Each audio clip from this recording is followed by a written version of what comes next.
Mustafa Sayyidina Muhammadur Rasulullah sallallahu alaihi wasallam.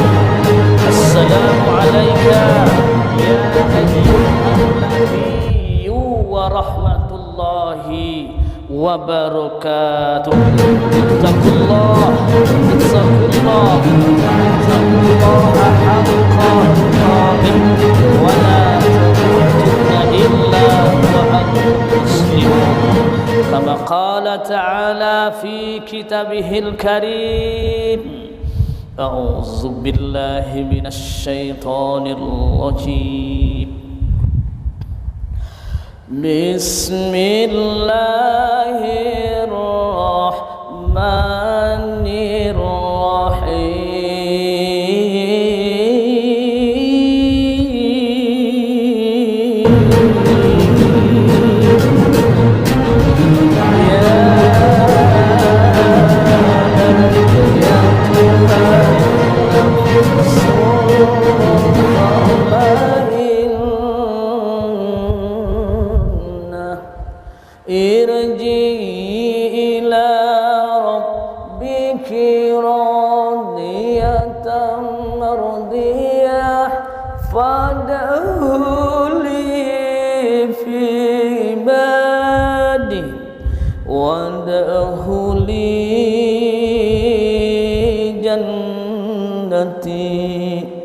Sadaqallahul azim.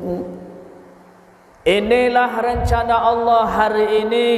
Saya berdiri di hadapan muslimin, saya berdiri tegak di hadapan saudaraku dalam rangka untuk kewajiban suci, yaitu dakwah Islamiyah atau yang disebut dengan khutbah Jumat nasihat. Dan Bapak sedang mendengarkan nasihat tersebut. Inilah rencana Allah. Tetapi setelah usai acara Jumatan ini, apa rencana Allah untuk diri ini? Kita tidak tahu. Apakah roh masih bersemayam dalam jasad? Apakah sampai pulang ke rumah? Apakah sampai pulang ke kantor nanti? Bila sampai ke depan itu, ke depan masjid ini, apakah masih ada roh di dalam? Maka untuk itu rahasia Allah adalah kematian. Maka bersiap-siaplah untuk ke situ. Pada hari ini kita di atas bumi, besok pasti di bawah bumi. Pada hari ini kita sholat di belakang imam, besok pasti di depan imam. Hari ini kita tinggal di rumah yang sangat megah, besok masuk kubur. Hari ini kita memakai baju yang sangat cantik, esok pasti akan memakai baju kain kafan yang tidak berjahat. Inilah yang pasti. Pasti. Niat Bapak umrah haji belum pasti. Naik pangkat Bapak belum pasti. Yang muda akan nikah belum pasti. Tapi mati adalah pasti. Maka untuk itu kepada kita semua, mari kita sama-sama mengingat mati. Dengan mengingat mati, natijahnya kita selalu introspeksi diri. Dan Allah subhanahu wa ta'ala maha penyayang, Allah maha pengampun, atas segala dosa dan khilafan kita. Semoga dosa-dosa kita diampun Allah Subhanahu wa taala. Amin ya rabbal alamin. Salawat dan salam kepada Nabi dan Rasul yang terakhir, Nabi Allah Muhammad sallallahu alaihi wasallam. Allahumma salli ala Sayyidina Muhammad wa ala ali Sayyidina Muhammad. Pada hari ini, pada saat ini, kita tidak pernah melihat rumahnya, tempat lahirnya, tetapi kita di Kampar ini yakin dan percaya bahwa Nabi itu adalah utusan Allah. Semoga kita di yaumil mahsyar nanti duduk dekat beliau dengan kita meyakini, dengan kita membawa baca salawat setiap saat, apalagi di hari Jumat yang mulia ini. Amin ya rabbal alamin.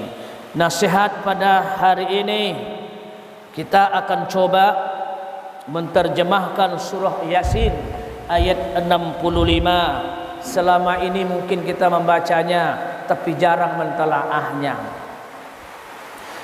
Dengan judul Kisah Kiamat. Di mana-mana orang hari ini tidak ada lagi cerita kiamat.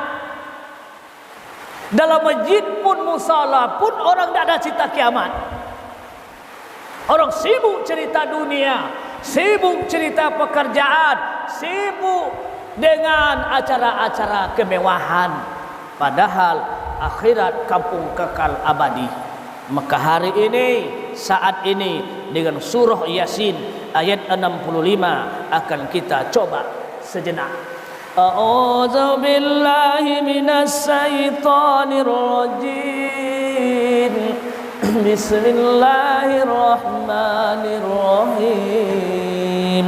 Al-yawma nakhtimu ala afwahihim wa tukallimuna aydihim wa tashhadu arjuluhum bima kanu yaksibun. Sadaqallahul azim. Dengan nama Allah yang pengasih lagi maha penyayang, pada hari ini, kata Allah, yang dimaksud oleh Allah hari ini itu adalah kiamat. Apa yang terjadi pada hari kiamat? Satu, mulut-mulutmu akan aku kunci, kata Allah. Mulut akan dikunci dengan madain Allah. Mulut akan dibungkam oleh Allah. Mulut hari kiamat tidak bisa ngomong sedikit pun. Itu yang pertama di yaumil mahsyar. Yang kedua, dalam Al-Qur'anul Karim dalam surah Yasin tadi dikatakan, yaitu wa tukallimuna aydihim, yang akan berbicara di hari kiamat kedua tanganmu.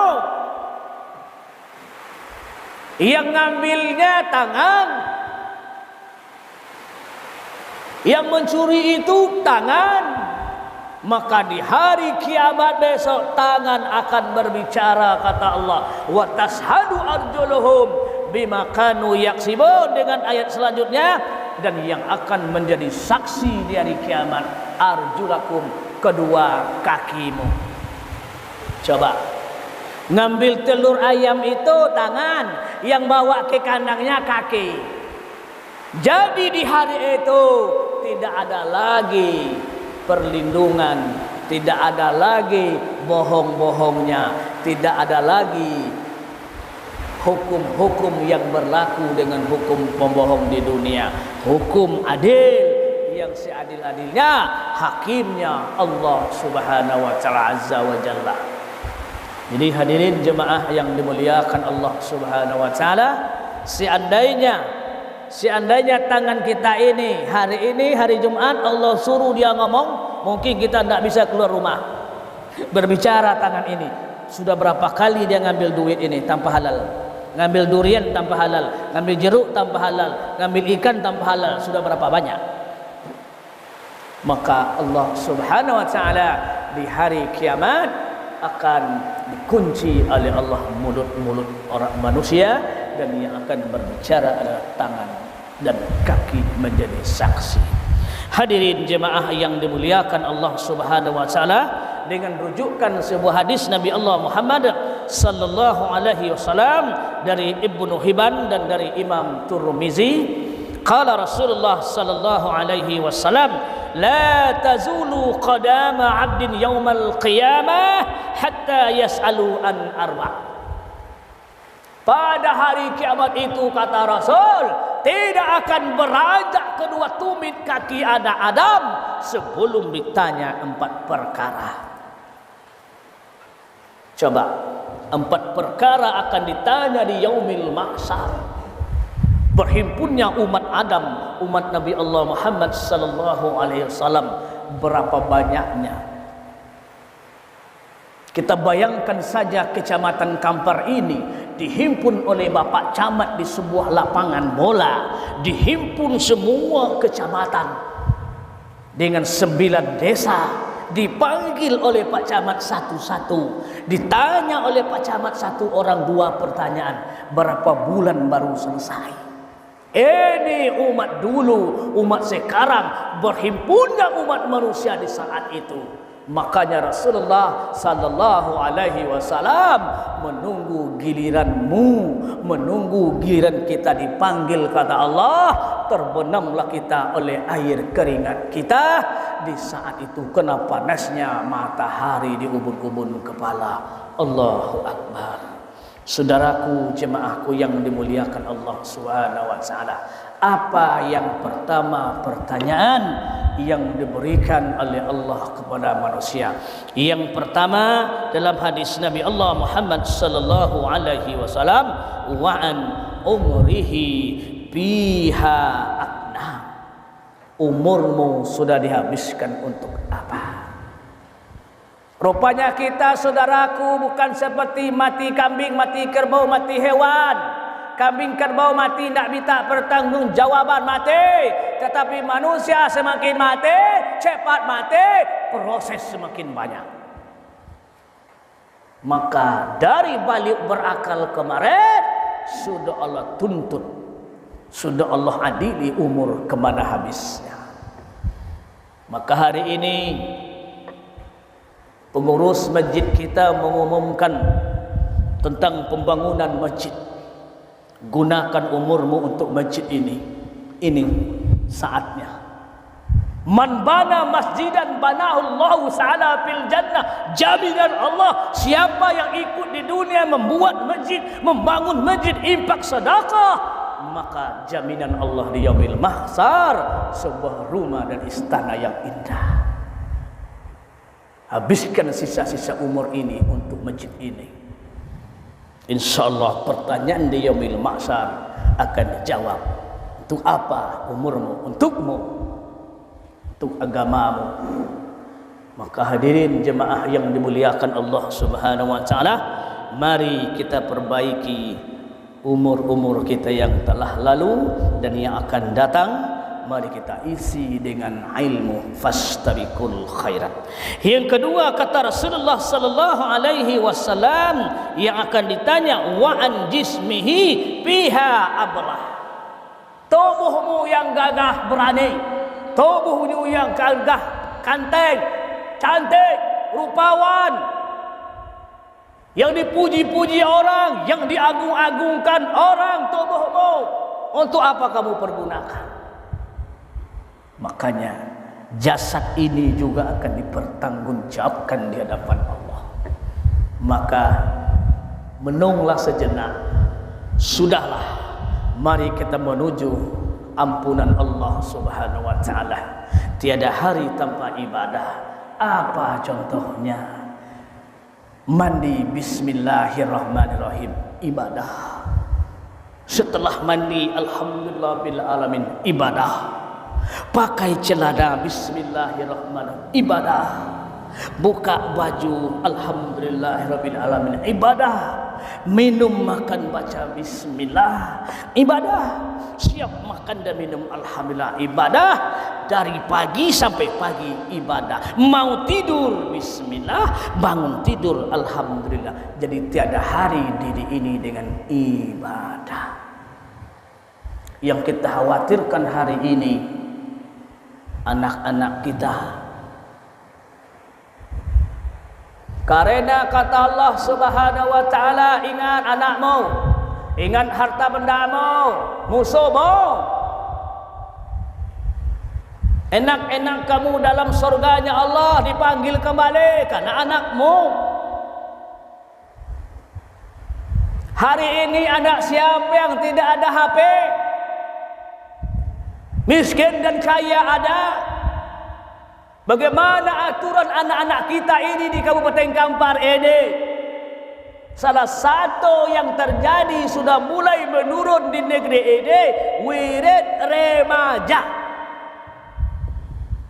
Sudah hampir 5 tahun ini wirid remaja hampir punah di masjid dan musola karena mereka sibuk dengan dunia dan internet.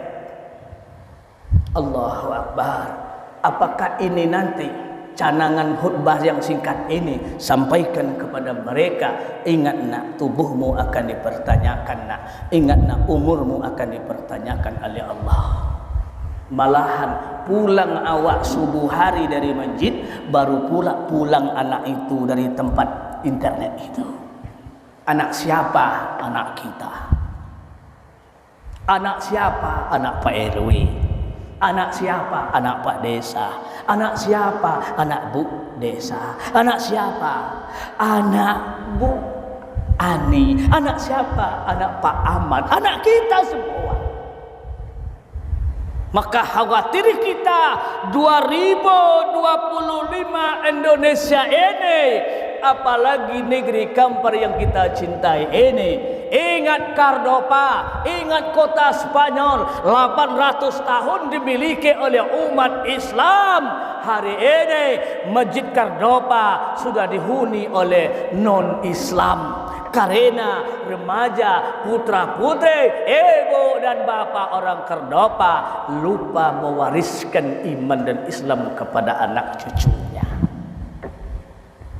Makanya khawatir kita ini, masjid sudah dibangun, azannya orang Pekanbaru.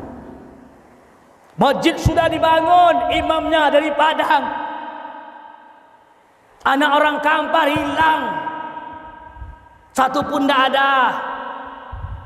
Ada yang satu-satu pandai pergi ke Pekanbaru merantau karena tidak dihargai.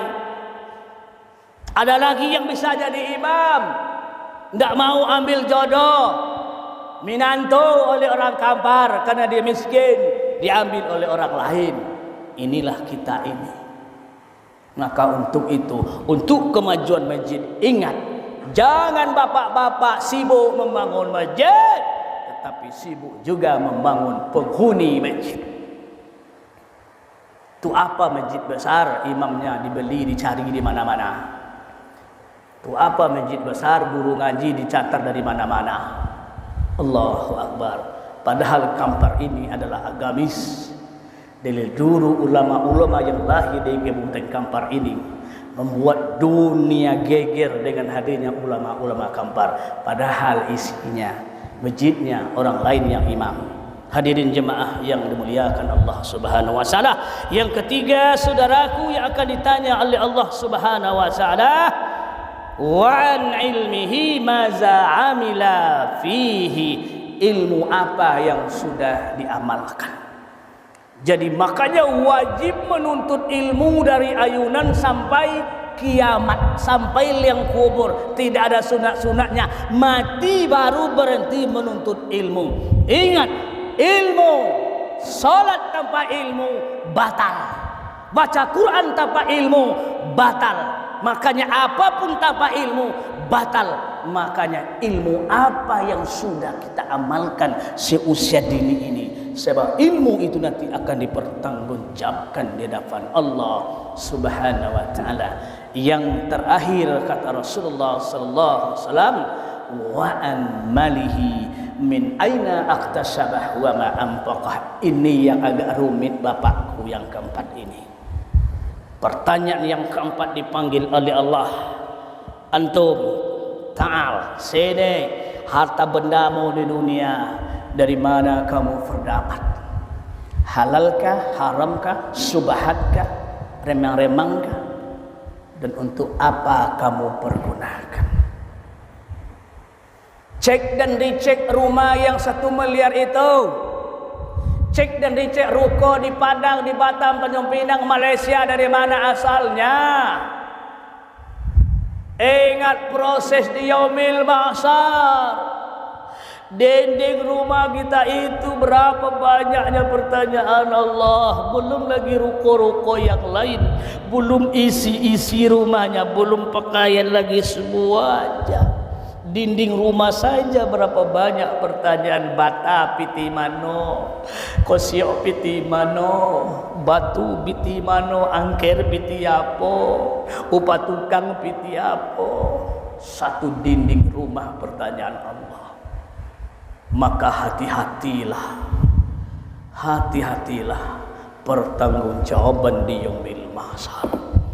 Saudaraku, jemaahku yang dimuliakan Allah Subhanahu wa taala, maka pesan guru-guru kita, dunia ini ibarat sebuah lautan luas.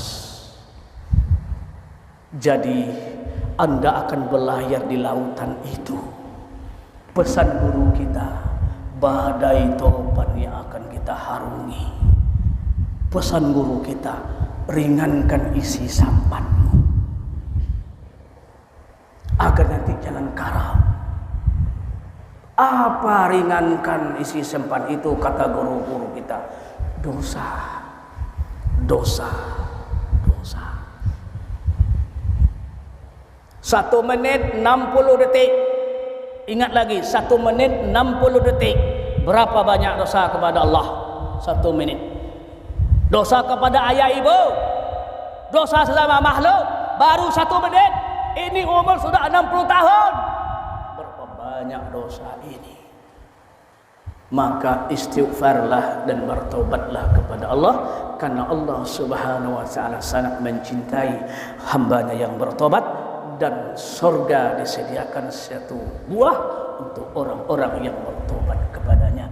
Dan Allah Subhanahu wa taala sangat murka kepada orang yang sombong, orang-orang yang tidak, seakan-akan tidak punya kesalahan, dia yang hebat, dia segala-galanya, Allah akan murka kepadanya.